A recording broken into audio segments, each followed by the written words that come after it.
বিষয় আমরা পরিবেশ রসায়ন অধ্যায়, এটার নাম কি বলো? অধ্যায়ের নাম কি বলো? পরিবেশ রসায়ন। পার্ট কি? 3। পার্ট 3 বয়েলের সূত্র এবং চার্লসের চার্লস সূত্র। সূত্র। তো আমরা বয়েল, চার্লস, অ্যাভোগাড্রো সবার সূত্র নিয়ে আজকে আলোচনা করব। তো বয়েলের তোমরা মনে রাখো, বয়েল বাড়িতে বলে না হাফ বয়েল ডিম, হাফ মানে কি অর্ধেক, আর বয়েল মানে কি সেদ্ধ। অর্ধেক সেদ্ধ। ঠিক আছে? তো বয়েল করতে গেলে কি লাগে? তাপ লাগে, তাই তো? তাহলে এই বয়েলের জন্য তাপমাত্রা স্থির থাকবে। বয়েলের জন্য কি স্থির থাকবে বলো? তাপমাত্রা স্থির থাকবে। স্থির থাকা মানে কি? তাপমাত্রা বাড়ানো হবে না, কমানো হবে না। যেটাই নেব সেই তাপমাত্রায় রেখেই আমরা অন্য কিছু পরিবর্তন করব। অন্য কিছু পরিবর্তন বলতে কি? পরিমাণ পরিবর্তন করব, অর্থাৎ মোল সংখ্যা বাড়াবো কমাবো, বাইরে থেকে চাপ বাড়াবো কমাবো। আয়তন। কিন্তু এখন এই তাপমাত্রার কোনো পরিবর্তন করব না। এবার তাপমাত্রা পরিবর্তন না করে এই বাইরে থেকে চাপ বাড়ালে বা কমালে আয়তনের কি পরিবর্তন হবে, পরিমাণ বাড়ালে বা কমালে আয়তনের কি পরিবর্তন হবে, এটা নিয়েই এই রবার্ট বয়েল এই সূত্রটা দিয়েছিল। তো খেয়াল করো, একটি পাত্রে যদি n মোল গ্যাস থাকে, n মোল গ্যাস, n সমান 1 মোল হতে পারে, n সমান 2 মোল হতে পারে। মনে করো এই পাত্রে 1 মোল গ্যাস আছে।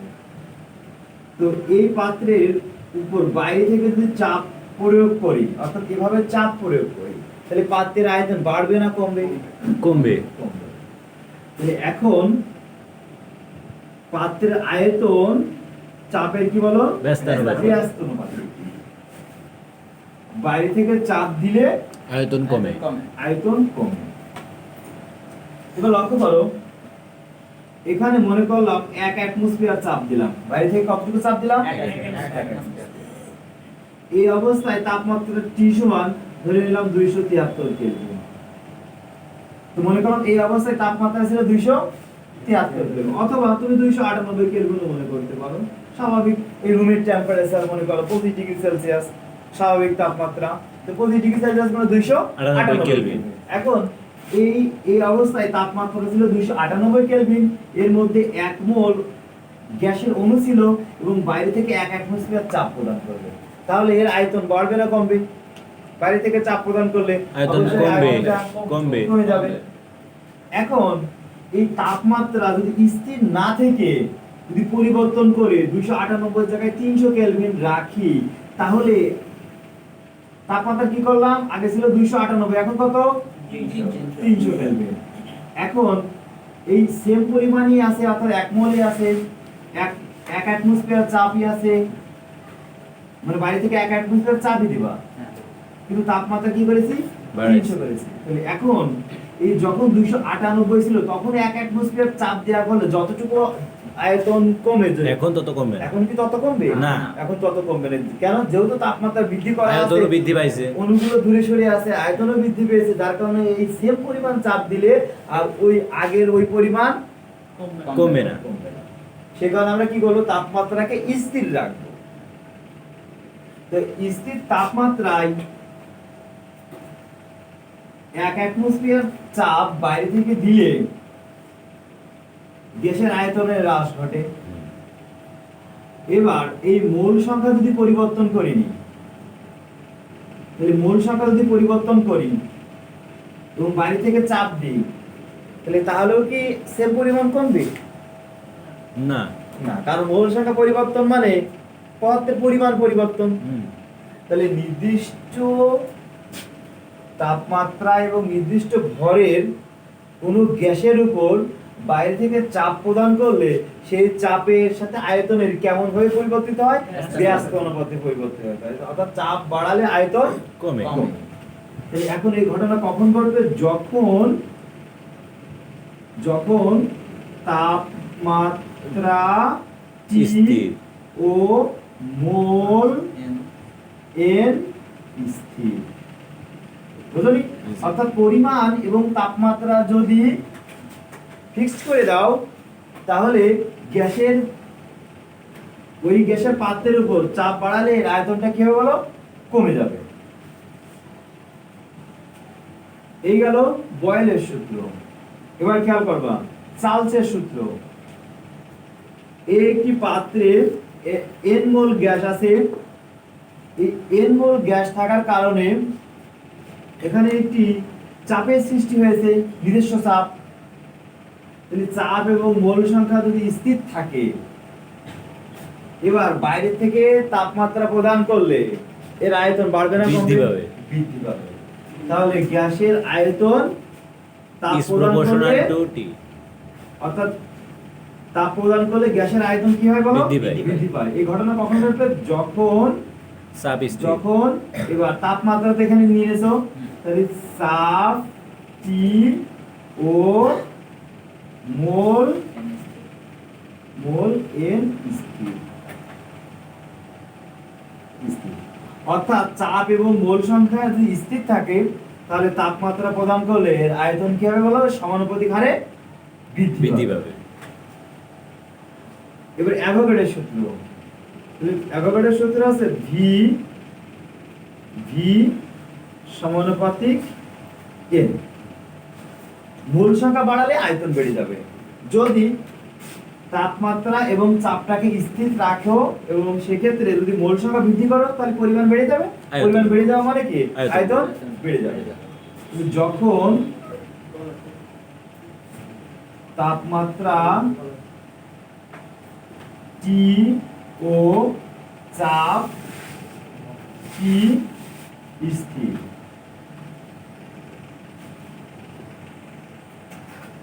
লক্ষ্য করো তাহলে বয়েলের সূত্রে তাপমাত্রা স্থির, তাহলে তাপমাত্রা স্থির মানে চাপ নিয়ে আসবা, তাহলে বাইরে থেকে চাপ প্রদান করলে আয়তনটা হ্রাস পায়, তাহলে চাপের সাথে আয়তনের ব্যস্ত অনুপাতিক সম্পর্ক।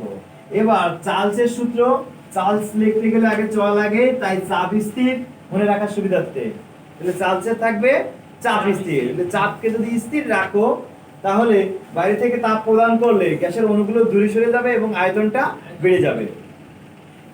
আর এই অ্যাভোগাড্রোর সংখ্যা আছে মোল সংখ্যা নিয়ে আলোচনা করা হয়েছে। যদি মোল সংখ্যা অর্থাৎ পরিমাণ, মোল সংখ্যা মানে গ্যাসের অণুর পরিমাণ বৃদ্ধি পেলে এর আয়তন তো অটোমেটিকলি বৃদ্ধি পাবে। এখন এই বয়েলের সূত্র ভি সমানুপাতিক 1/p, তাহলে বা এটি ধ্রুবক নিয়ে আসে, তাহলে VP সমান K। সমান k বাই কি বলো, p। তাহলে বা p v ইকুয়াল কি বলো, K। অনুরূপ করে যদি আরো ভিন্ন ভিন্ন গ্যাস নিই, অর্থাৎ v1 p1 নিই, তাহলে p1 v1 সমান k হবে। v2 সমানুপাতিক 1/p2 যদি নিই, তাহলে p2 v2 সমান k হবে। তাহলে P1 p1 v1 সমান P2 k, V2 p2 v2 সমান k ডট ডট ডট। যদি n সংখ্যক বার নাও, তাহলে pn vn সমান K। কি হবে, বুঝুনি এখানে? হ্যাঁ। তাহলে দেখো অতএব এটা সমান কে, এটা সমান কে, P1 V1 সমান P2 V2 p1 সমান P2 p2 v2। এখন তাপমাত্রা এবং মোল সংখ্যাকে স্থির রেখে যদি প্রাথমিক অবস্থায় চাপ এবং আয়তন দেওয়া থাকে, পরবর্তীতে চাপ বাড়ালে আয়তন কতটুকু বাড়বে বের করা যাবে, বা আয়তন কত হবে কিন্তু, আর কতটুকু বাড়বে যদি বলে, তাহলে যেখান থেকে v2 বের করার পর v2 থেকে v1 বাদ দিতে হবে। আবার বলবো না। তাহলে বয়েলের সূত্র কি পেলে বলো তো, বয়েলের সূত্র পেলে p1 v1 সমান P2 v2। এখন চার্লসের সূত্র।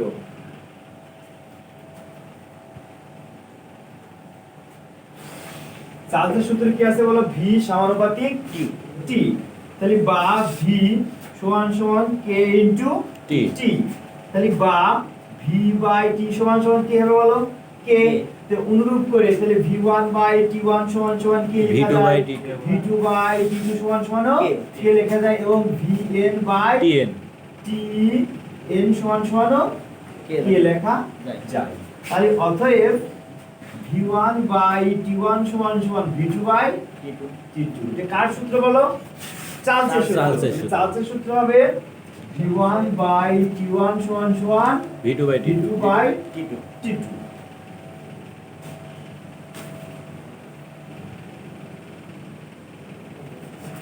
এখন অ্যাভোগাড্রোর সূত্র, অ্যাভোগাড্রোতে কি হবে? V সমানুপাতিক N N N, তাহলে বা V সমান সমান K K ইনটু N, তাহলে বা V by N V by N সমান সমান K K, তাহলে কি হবে বুঝে ফেলেছিলাম? হ্যাঁ V1 by N1 সমান K তাহলে V1 একবারে লিখে দিলাম, হ্যাঁ। V1 by N1 সমান V2 সমান by N2 V2 by N2 N। এখন এসো আমরা বয়েল এবং চার্লসের সূত্রকে সমন্বয় করি। তাহলে বয়েল এবং চার্লসের সূত্রকে সমন্বয় করব। তাহলে বয়েলের সূত্র ছিল কি হলো V সমানুপাতিক 1 by P এবং চার্লসের সূত্র ছিল V সমানুপাতিক T T। সমন্বয় করা মানে এরও বাম পাশে আয়তন আছে, এরও বাম পাশে আয়তন আছে, তাহলে একটাকে আয়তন লিখতে পারি, তাহলে V উভয়েরই সমানুপাতিক চিহ্ন T by আছে। P এবার দশকের মতো কমন আনকমন এই দুটো কমন ছিল নিয়ে নিছি, এই দুটো কমন ছিল নিয়ে নিছি, এখানে কমন আনকমন দুটোই আছে T by P। তাহলে 1 by P into T, আর এটা মানে আছে T by P। P, তাহলে বা V সমানুপাতিক T by P। এখন একটু ধ্রুবক নিয়ে আসো, তাহলে কি হবে বলো? V সমান সমান KTB KT by P। P, তাহলে KT by যদি P হয়, P এর সাথে V গুণ করো, তাহলে PV সমান সমান KT, তাহলে বা PV by T সমান সমান K K। তাহলে অনুরূপ করে P1 V1 by T1 সমান P2 V2 By by T2। T2। জি স্যার বুঝনি? জি স্যার তাহলে এখন এটা কার সূত্র বলো? বয়েল এবং চার্লসের সূত্রের সমন্বয়। P1 V1 by T1 সমান P2 sir P1 V1 T1 sir দেওয়া হয়নি ভাগ T2। এখন বয়েল এবং চার্লসের সূত্র করলে বয়েল এবং অ্যাভোগাড্রোর সূত্র করা যাবে। হ্যাঁ এবার চার্লসের সূত্র এবং অ্যাভোগাড্রোর সূত্র করা যাবে, ঠিক না বলো? হ্যাঁ তাহলে এগুলো তো এখন ইচ্ছা মতোই করতে পারবা। হ্যাঁ এখন আমরা বয়েল চার্লস এবং অ্যাভোগাড্রোর তিনটা সূত্রকেই সমন্বয় করা শিখব।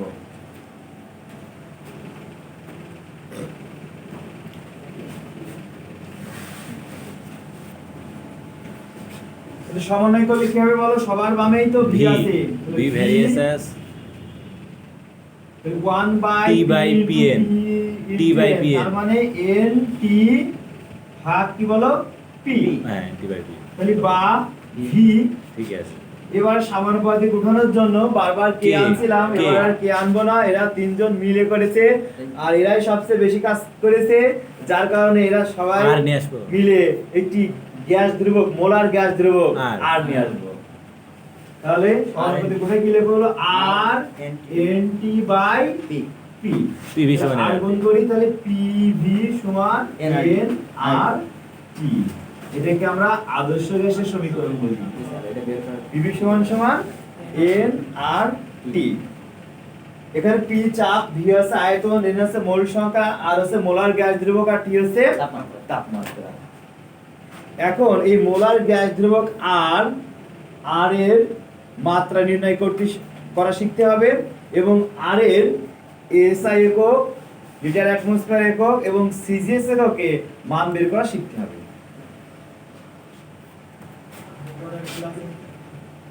পুরো একটা ক্লাস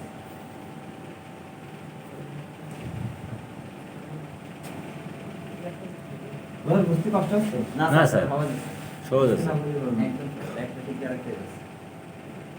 এই যে একটার সাথে একটা কিভাবে রিলেটেড। এবার লক্ষ্য করো, এই পিভি সমান এনআরটি, এখান থেকে যদি আর লিখি তাহলে আর সমান কি লেখা যায় বলো? PV by NT NT. P সমান সমান কি লেখা যায়? চাপ। পি অর্থাৎ চাপ। চাপ সমান সমান কি লেখা যায় বলো? চাপ সমান অ্যাটমসফিয়ার বল বাই ক্ষেত্রফল। পি সমান এফ বাই এ না? হ্যাঁ হ্যাঁ চাপ সমান বল বাই ক্ষেত্রফল। ক্ষেত্রফল।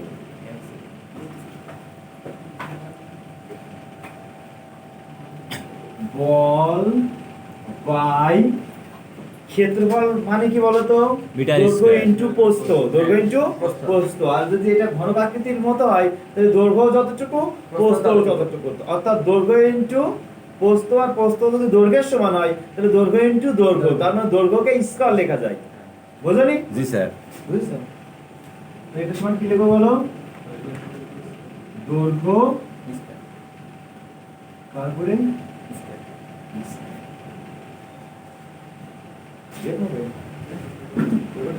জি স্যার। দেখাবেন একটা। জি স্যার। এবার ভি সমান সমান কি বলতো? ভলিউম। আর কি আছে? প্রেসার।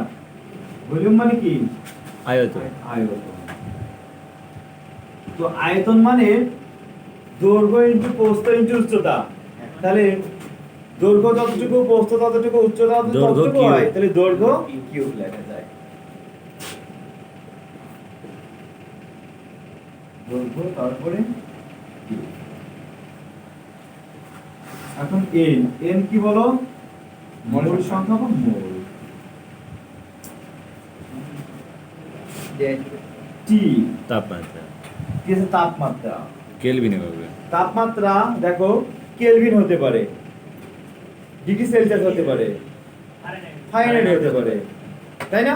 অনেক কিছুই হতে পারে। তো একবারে তাপমাত্রা টিকে আমরা কোনো কেলভিন না বলে, সেলসিয়াস না বলে, ফারেনহাইট না বলে ডিগ্রি বলে দিই। তাহলে ডিগ্রি মানে তো ওর ভিতরে যেটাই নি সেটাই হবে। জি স্যার। বুঝলি আমার কথা? জি স্যার। ডিগ্রি।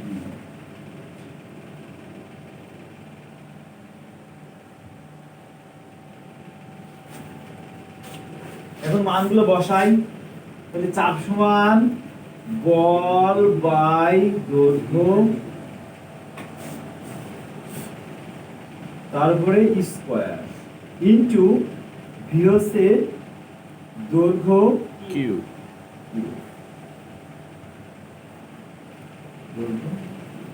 বাই এর হচ্ছে মোল ইনটু তাপমাত্রা টি হচ্ছে ডিগ্রি।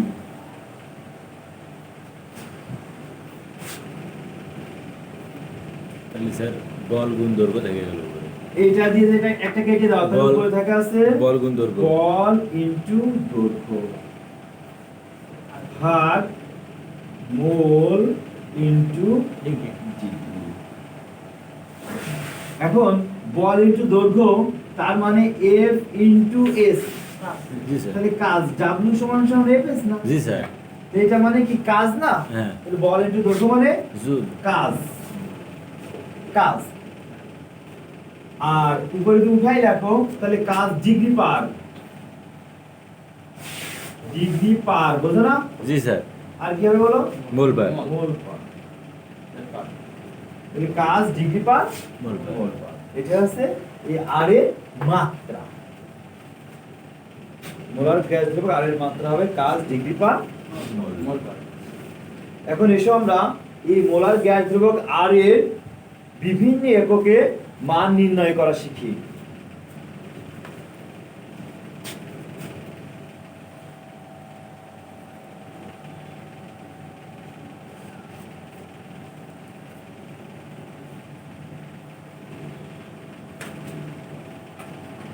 সর্বপ্রথম আমরা লিটার অ্যাটমোস্ফিয়ার এককে, লিটার এটিএম এককে মোলার গ্যাস দ্রবক আর এর মান নির্ণয়, আর এর মান নির্ণয় করি। খেয়াল করবা, যখন এই লিটার অ্যাটমোস্ফিয়ার এককে আর এর মান নির্ণয় করবা তখন চাপ কিন্তু অবশ্যই অ্যাটমোস্ফিয়ার নিতে হবে, কারণ এখানে বলাই আছে লিটার অ্যাটমোস্ফিয়ার। অ্যাটমোস্ফিয়ার। তাহলে চাপ সমান সমান কত হবে বলো? 1 এটিএম মুখস্থ রাখতে হবে। এবং আয়তন ভি, ভি অর্থাৎ 1 মোলের আয়তন। তো কোন গ্যাসের 1 মোলের আয়তন কত বলো? 22.4 লিটার। তাহলে এটা ভি হবে 22.4 লিটার। এবার এন সমান সমান 1 মোল, এক মোল। 1 মোলের আয়তন তো 22.4 জি লিটার। স্যার। তাহলে এন সমান সমান 1 মোল। তাপমাত্রা T সমান 273.15 বা 16 16 স্যার। কেলভিন।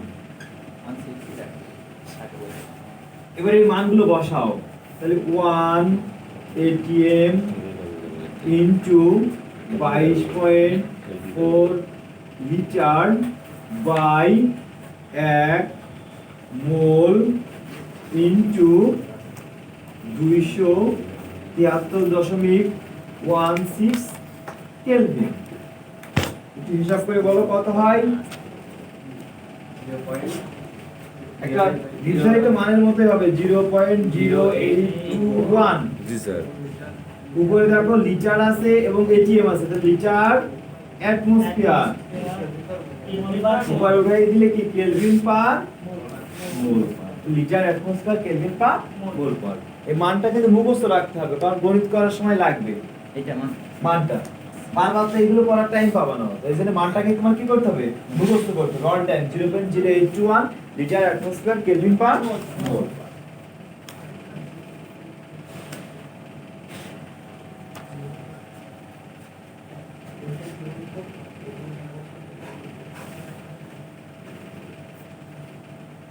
এখন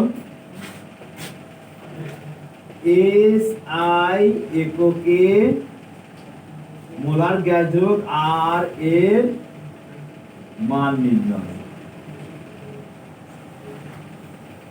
মান নির্ণয়। এখানে শুধুমাত্র চাপের এবং আয়তনের এককের পরিবর্তন হবে, আর এককের পরিবর্তন হলে মানেরও পরিবর্তন হবে। এসআই এককে চাপের একক কি জানো তোমরা? Newton per metre square. হ্যাঁ, নিউটন মিটার পার স্কয়ার বা প্যাসকেল। প্যাসকেল মানে নিউটন মিটার পার স্কয়ার। তোমরা নবম দশম শ্রেণীতে ফিজিক্সে পড়তে চাপ P সমান বল বাই ক্ষেত্রফল F বাই A। তাহলে বলের একক কি লিখতে বলো? নিউটন। আর ক্ষেত্রফলের একক মিটার স্কয়ার। তাহলে কি হতো? Newton metre per square. এটা মানে কি বলো? প্যাসকেল।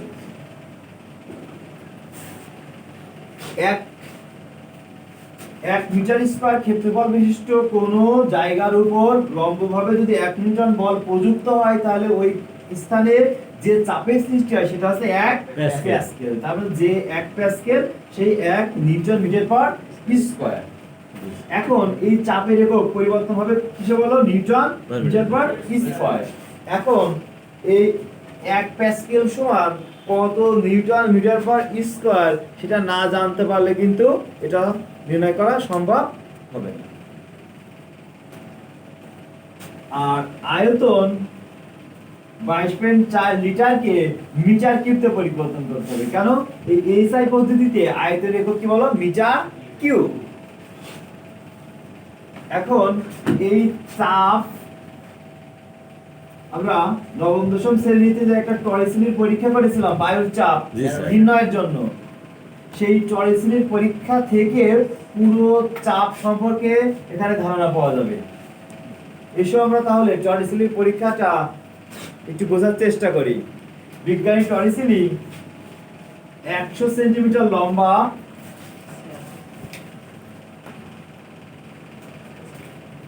100 সেন্টিমিটার লম্বা একটি কাচের নল,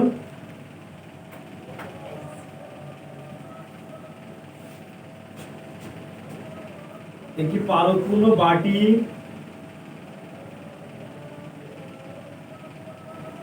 এর মধ্যে পারদ দ্বারা পূর্ণ আছে। এটা পারদপূর্ণ বাটি আর 100 সেন্টিমিটার লম্বা কাচের নল, এগুলো নিয়ে সমুদ্রের পাশে চলে যায়। কেন? কারণ সমুদ্রের পাশে সব সময় সুন্দর ভারী ভারী ঘন বায়ু প্রবাহিত হয়, যাতে পরীক্ষাটা আরো সুন্দরভাবে করা যায়। এখানেও কিন্তু পরীক্ষাটা করা সম্ভব। এখানে পরীক্ষা করলে এই স্থানের বায়ুর চাপ কতটা নির্ণয় করা যাবে। সমুদ্রের পাশে গেলে সমুদ্রের পাশের ওই স্থানে অর্থাৎ সমুদ্র সমতলে বায়ুর চাপ কতটা নির্ণয় করা যাবে। তো এই বায়ুর চাপ কিভাবে নির্ণয় করেছিল? এই যে লম্বা যে নল দেখতে পাচ্ছ, এই লম্বা নলের মধ্যে বায়ু দ্বারা পূর্ণ করে নেয়। এই নলের দৈর্ঘ্য কত বলো? 100 সেন্টিমিটার। 100 সেন্টিমিটার। 100 সেন্টিমিটার লম্বা এই নলটাকে পারদ দ্বারা পূর্ণ করে নেয়। পূর্ণ করে নিয়ে এই নলের এই প্রান্ত থেকে যদি আঙ্গুল দিয়ে ধরে এটাকে উল্টা করি, তাহলে কি পড়ে যাবে? না। পড়ে যাবে না, কারণ এখানে আঙ্গুল দিয়ে ধরে রাখি।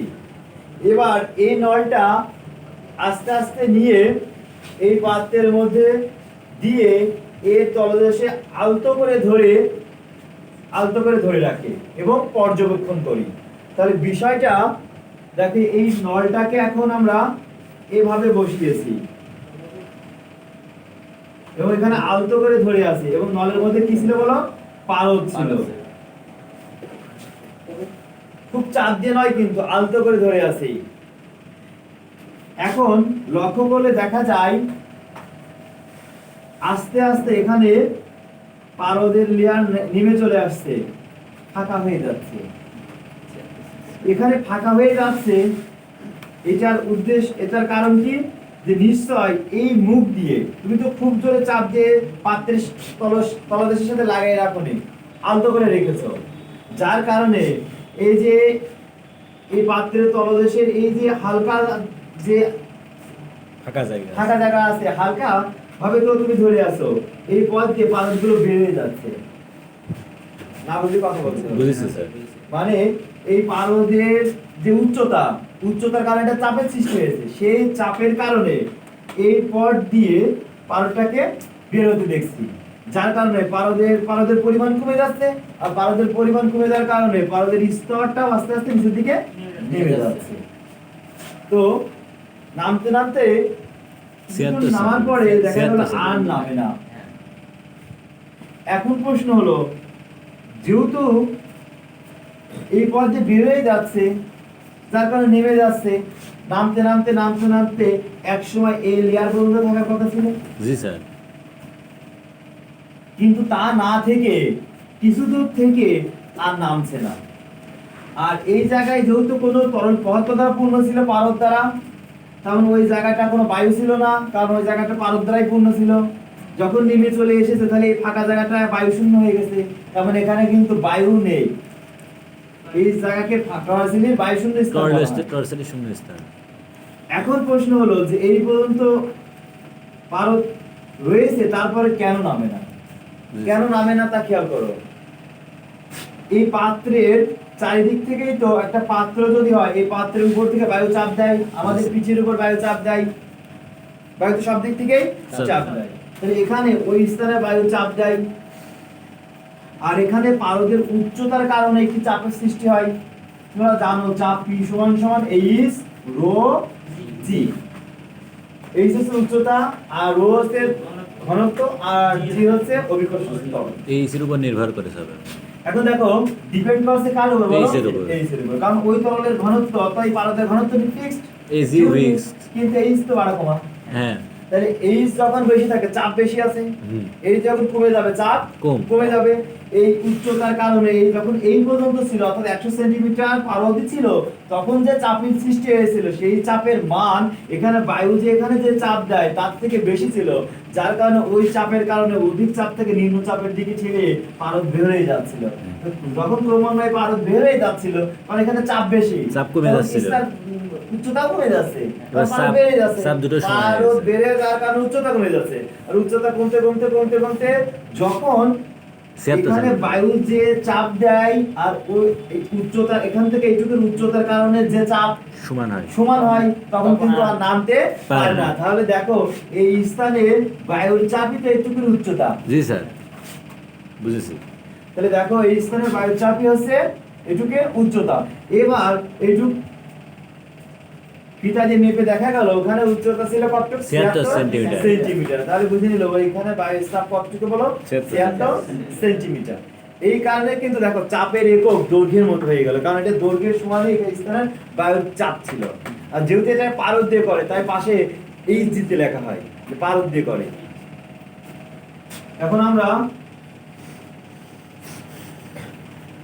চাপ P সমান তোমরা জানো 1 atm 1 অ্যাটমোস্ফিয়ার। এখন এভাবে না লিখে আমরা যেহেতু এসআই এককে লিখবো, তাহলে এই মাত্র পরীক্ষা করে পেলে কতটুকু বলো? 76 সেন্টিমিটার। 76 সেন্টিমিটার। যেহেতু পারদ দ্বারা করা হয় তাই লেখা হবে এইচ জি। এবার সেন্টিমিটার থেকে যদি মিলিমিটারে যেতে হয় তাহলে 10 দ্বারা গুণ করতে হয়।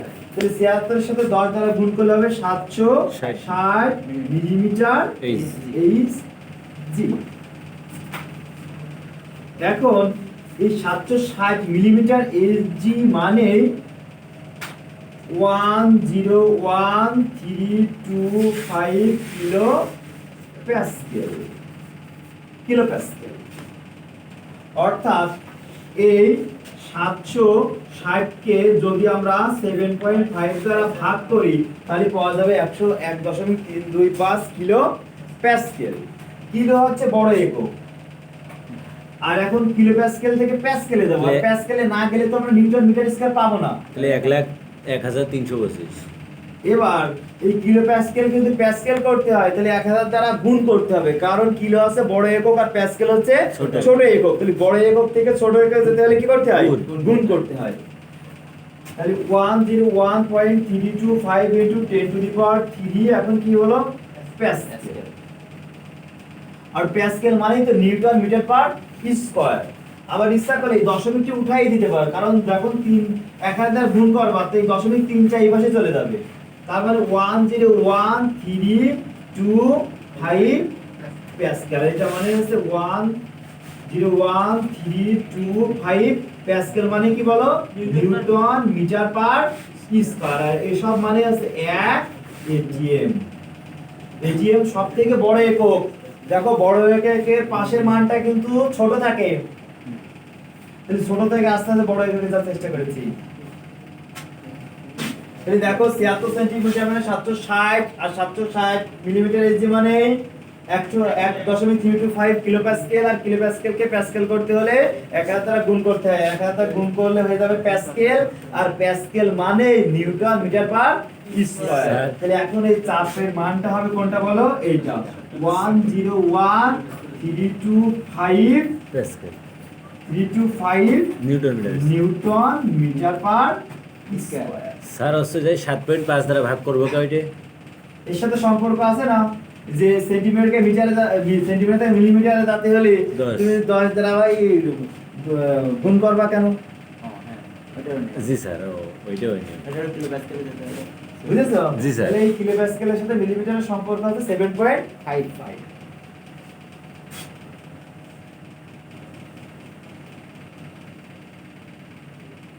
এখন এসো আয়তন। আগে আয়তন ছিল কত বলো? মোলার আয়তন 22.4 লিটার। এখন লিটার রাখা যাবে না, লিটার থেকে কিছু পরিবর্তন করতে হবে, মিটার কিউব।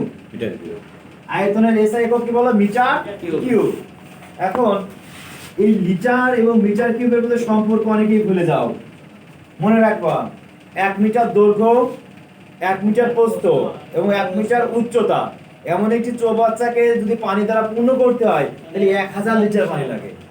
তার মানে এই 1000 লিটার সমান হচ্ছে 1 মিটার কিউব। যেহেতু লিটার থেকে মিটার কিউবে যেতে হবে তাহলে 1000 লিটার সমান 1 মিটার কিউব হয়, তাহলে 1 লিটার সমান 1 ভাগ 1000। জি স্যার। তাহলে 22.4 লিটার সমান সমান হয় 22.4 ভাগ 1000 অথবা 22.4 ইনটু 10 ইনভার্স 3 মিটার কিউব।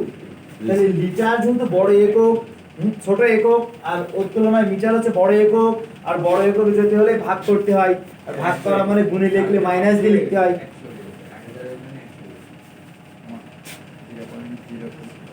তাহলে দেখো ভীষণ কত লিখবো? 22.4 into 10 to the power minus 3 metre cube. জি স্যার। এখন মানগুলো সহজে বসাতে পারবো।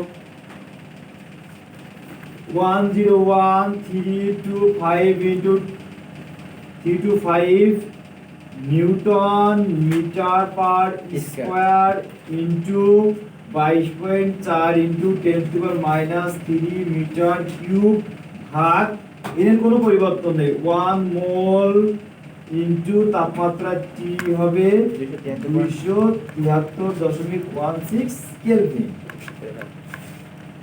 ভাগ করলে হবে 8.314 এর মতো জুল কেলভিন পার। ও আরেকটা কথা শেখাইনি, 8.31 এটাই তো হয়েছে 8.31।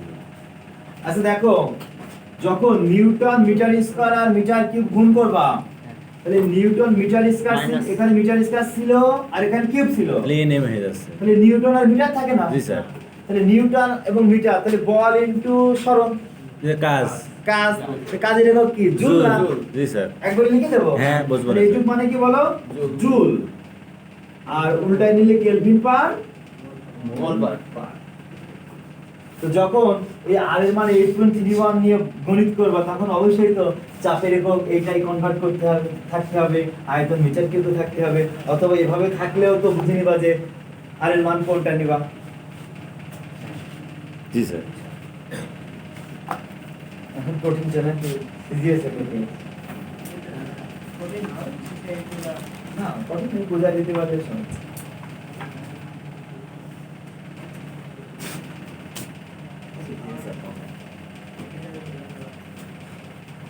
শুধুমাত্র কিসের চেঞ্জ হবে বলো? চাপের এবং আয়তন। আয়তনের। স্যার এর উপর এসআই জায়গা সিজিএস। এখন এসআই এর জায়গায় সিজিএস। সিতে কি হয়? সেন্টিমিটার পার সেকেন্ড না, জিতে গ্রাম আর এসে হলো সেকেন্ড। অর্থাৎ এই যে সেন্টিমিটার যেটা লিখেছি, দৈর্ঘ্যের একক এখন আর মিটার রাখা যাবে না, এসআই একক মিটার আর সিজিএস একক সেন্টিমিটার। আর ভরের এসআই একক হলো কেজি আর সিজিএস একক হবে গ্রাম। আর সেকেন্ড তো এসআই একক যা সিজিএস একক একই সেকেন্ড। তাহলে সেন্টিমিটার গ্রাম সেকেন্ড। তো তোমরা জানো চাপ পি সমান সমান কি বলো? এইচ রোজি। রো জি। আজকে দেখে আসলে একটু আগে জি স্যার। পার্সোনাল পরীক্ষার সময়। জি স্যার। তো এইচ সমান কত ছিল বলো তো? 76 সেন্টিমিটার ইনটু রো হচ্ছে পারদের ঘনত্ব। তো পারদের ঘনত্ব কত তোমরা জানো? 0.6 গ্রাম পার লিটার। আচ্ছা, গ্রাম পার লিটার বলে ফেলবে, এটা কিছু ভুল ভাল বলছে। গ্রাম পার সেন্টিমিটার কিউব। হ্যাঁ, সেন্টিমিটার। জি স্যার। এটাকে বোঝার বিষয় আছে। আমরা যখন পড়তাম থাকতো পারদের ঘনত্ব 13,000 KG metre cube. 600 KG metre cube. Metre per cube. কারণ তোমরা পড়তে ঘনত্ব রো সমান সমান এম বাই ভি, এসআই এককে যেটা, ভরের একক কি লিখতে? কেজি, আর আয়তন একক কি বলো? Metre cube. সোজা করে লিখতে হয় কেজি মিটার পার কিউব। 13,600। তো এখন এই ভরের কি এসআই একক যদি কেজি হয়, সিজিএস একক কি কেজি হয়? না। গ্রাম হয়। তাহলে কেজি থেকে গ্রামে রূপান্তর করতে হলে কি করতে হয় বলো? 1000 দিয়ে 1000 দিয়ে গুণ। আচ্ছা, অনেকের কি এমন হয় যে গুণ করতে হবে না, ভাগ করতে হবে, এলোমেলো হয়ে যায়? না স্যার। যদি এমন হয় তার ব্যবস্থা আমার কাছে না আছে। স্যার, আছে স্যার। বড় থেকে ছোটতে গেলে গুণ আর ছোট থেকে বড়তে গেলে ভাগ। এই ঠিকই আছে। শুধুমাত্র আমি যে ওই উদাহরণটা দিই 80 কেজি, খেয়াল করো, মানে 2 মণ সমান কত কেজি? 80 কেজি। 80 কেজি বানিয়ে কেজি। কাউকে যদি বলা হয় যে 2 মণ চাউল নিয়ে এসো, তাহলে যে পরিমাণ আনবে এই 80 কেজি চাউল নিয়ে এসো, তাহলেও তো সেম পরিমাণই আনবে। তো এই 80 মণ আর 80 কেজি কি সমান? না স্যার। অনেক পার্থক্য, তাই না? তাহলে দেখো এই মণ কিন্তু অনেক বড় একক। 1 মণ আর 1 কেজি কি সমান? না স্যার। অনেক পার্থক্য। হ্যাঁ। তাহলে মণটা কি একক হলো? বড় বড় একক। একক। আর কেজি হচ্ছে ছোট একক। ছোট একক। গ্রাম আরো ছোট একক। তাহলে দেখো দুটির পরিমাণ তো সেম। জি স্যার। কেজির আগের সংখ্যাটা কি লেখা আছে? 80। অনেক। তাহলে সংখ্যা অনেক বড় না? আর মণ বড় এককের পাশের সংখ্যাটা ছোট হবে না? দুটো জিনিস তো সমান থাকতে হবে।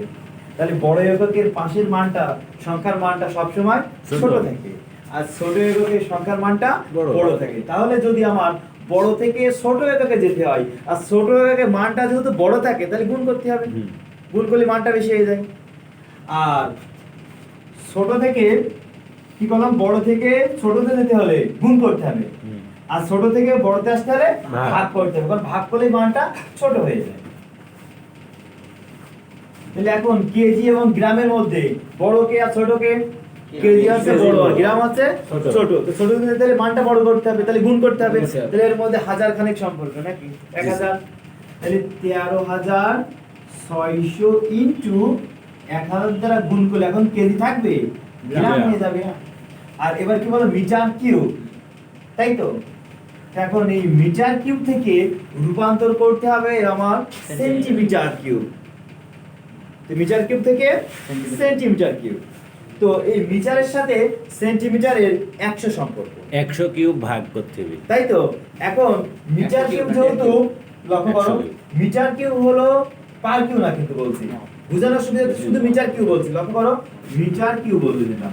তো মিটার কিউব থেকে যদি কেউ সেন্টিমিটার কিউবে যেতে চাই, তাহলে মিটার আর সেন্টিমিটার কিউবের মধ্যে সম্পর্কটা দাঁড়াবে, এই মিটার কিউব হচ্ছে বড় একক আর সেন্টিমিটার কি হচ্ছে ছোট। ছোটকে তাতে হলে গুণ করতে হবে। তাহলে যেহেতু কিউব আছে তাহলে 100 সম্পর্ক হলে তাহলে 100 ইনটু 100 হবে। জি স্যার। যেহেতু পার আছে তাই এটা ভাগে লিখতে হবে। 100 কিউব। অর্থাৎ মিটার কিউব থেকে সেন্টিমিটার কিউব করতে হলে 100 ইনটু 100 ইনটু 100 হবে। কিন্তু যেহেতু পার আছে তাহলে এই ঘটনাটায় পার মানে ভাগে লিখতে হবে। তাহলে এখন কি লিখবো বলো? 100 ইনটু 100 ইনটু 100। এখন কি আর মিটার কিউব আছে? সেন্টিমিটার। সেন্টিমিটার কিউব হয়ে গেছে। তাহলে দেখো এই 200 এই 200 কেটে দাও, এই 0 এই 0 কেটে দাও, এটা এবং এটা কেটে দাও, এটা এবং এটা কেটে দাও। তাহলে 136 কে 10 দ্বারা ভাগ করলে 13.6 পয়েন্ট এখানে চলে আসে। তাহলে 13.6 gram per centimetre gram cube. Per centimetre cube. Cube. এই সেন্টিমিটার কিউবকে বলা হয় সি এবং সি, কিউবিক সেন্টিমিটার। সেটা দেখো পার কিউবিক দেন স্যার। সেন্টিমিটার। সেটা পার হবে না স্যার? জি স্যার। বুঝলেন আমার কথা? জি স্যার। Cubic centimetre. সেন্টিমিটার বা সিসি। আর এই সিসি মানে হচ্ছে মিলিলিটার। তার মানে 1 সিসি সমানই 1 মিলিলিটার। এটা মনে রাখার সুবিধার্থে তোমাদের বাসা বাড়িতে ইনজেকশনের সিরিঞ্জ আছে ব্যবহৃত, তাই না? তো ইনজেকশনের সিরিঞ্জে কোন সিরিঞ্জে লেখা থাকে সিসি, বলে না 1 সিসি ওষুধ তোলার কথা। ওর পাশে আবার এমএল লেখা থাকে কোন সিরিঞ্জে। তো যে সিসি সে হচ্ছে এমএল। এমএল। অর্থাৎ যদি 1000 সিসি হয় তাহলে 1000 এমএল।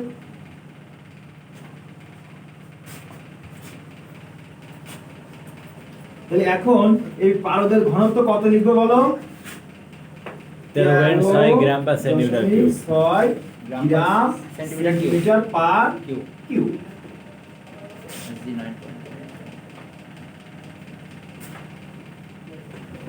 জি 9.8 metre per second square. Into এই জি হবে বলো? 9.8 মিটার পার সেকেন্ড স্কয়ার। তোমরা জানো 9.81 8 লেখা হয় 8 1 লেখা হয়। Metre per second square. তো এসআই একক যদি মিটার হয় আর সিজিএস একক দৈর্ঘ্যের একক মিটার হবে, সেন্টিমিটার হবে। তো মিটার থেকে সেন্টিমিটার করতে হলে সেন্টিমিটার কিন্তু স্যার, 981 ছোট একক, সেন্টিমিটার স্কয়ার। আর ছোট একক আছে তাহলে 100 দ্বারা গুণ করতে হবে। 981 সেন্টিমিটার। 981 গুণ। এটা সমান হবে 981 সেন্টিমিটার পার সেকেন্ড স্কয়ার।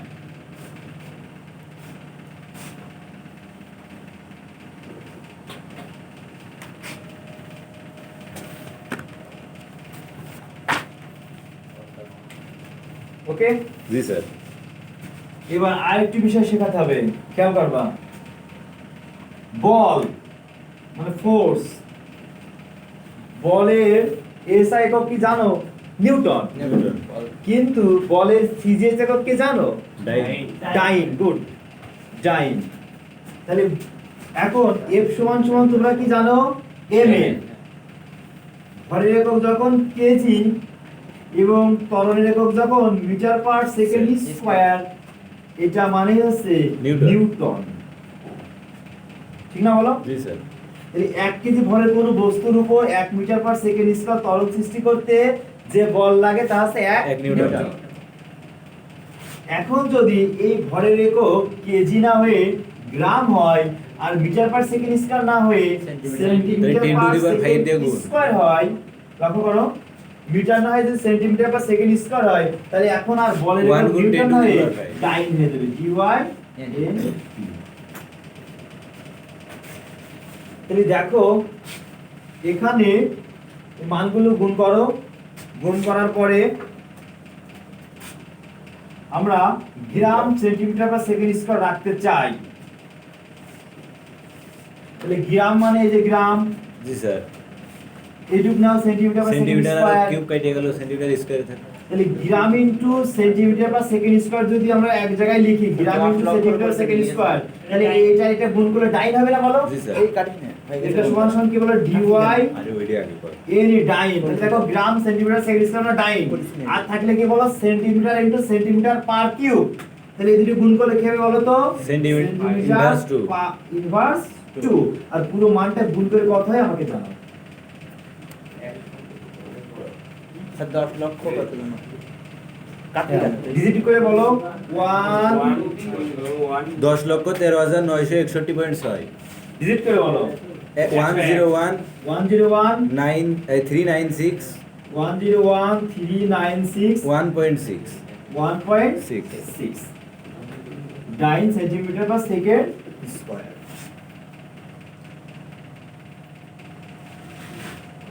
তাহলে চাপের একক হবে কি বলো?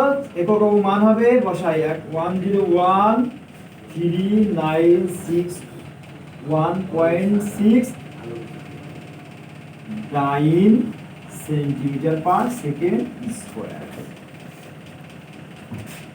এখন এসো আয়তন ভি, খেয়াল করবা ভি সমান সমান কত ছিল? 22.4 লিটার। লিটার। তো লিটারকে যদি আমরা মিলিলিটার করি তাহলে কি করতে হবে? 22,400 100 দ্বারা গুণ করতে হবে না 1000 দ্বারা? 1000 দ্বারা। তাহলে 22,400 কি বলো? মিলি লিটার। আর একটু আগে শিখে আসলে মিলিলিটার মানে কি বলো? সিসি। সিসি। আর সিসি মানে কি? কিউবিক সেন্টিমিটার, মানে এটা মানে তো সেন্টিমিটার ইনটু কিউব। এটা সমান কি লেখা হলো? 22,400 centimetre cube.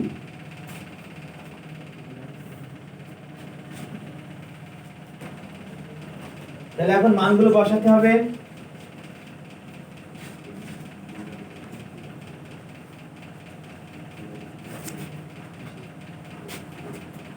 One zero one 396.169 centimetre per second square into 22,400 centimetre cube ভাগ 1 মোল ইন্টু 273.16 কেলভিন। এগুলো গুণ করলে হবে 8.314 ইন্টু 10 টু দি পাওয়ার 7।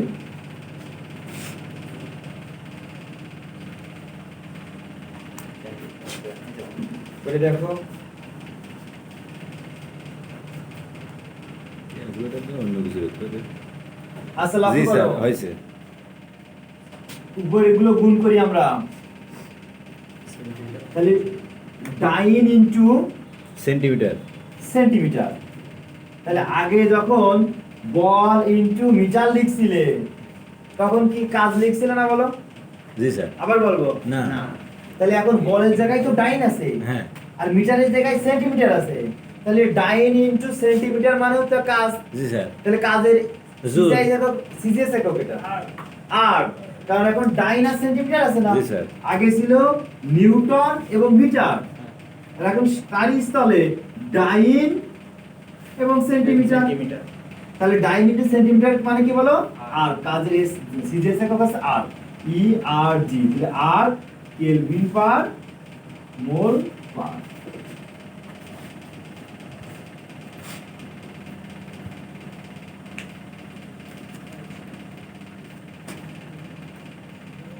কি লেখা আছে?